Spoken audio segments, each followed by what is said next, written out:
అమ్మయ్య ఇవాళ సండే కదా 9-10 వరకు పనుకోవచ్చు హ్యాపీగా.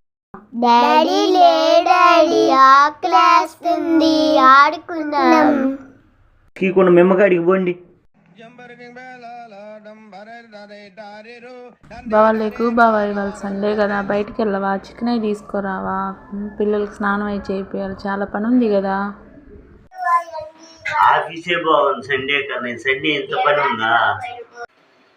ఏంది చికెన్ డాడీ నీకు మటన్ సరిపోతాయా? అలాగే వచ్చేటప్పుడు కొత్తిమీర కరివేపాకు తీసుకో. సండే ప్లాన్స్ అని గంగలో కలిపేశారు కదా. సాంప్రదాయిని సుప్పిని ఇవాళ సాయంత్రం బయటకు వెళ్దామని పిల్లలు అడుగుతున్నారు, ఎప్పటి నుంచో, తీసుకెళ్దాం వాళ్ళని, ఓకేనా? నేను మరీ అంత ఎదవలా కనపడుతున్నానా? సండే అనుకుంటే విశ్రాంతి అనుకున్నా, విరామంలో డ్యూటీ లాగుంది. అయ్యో అసలు నా గురించి ఏమనుకుంటున్నారా మీరు?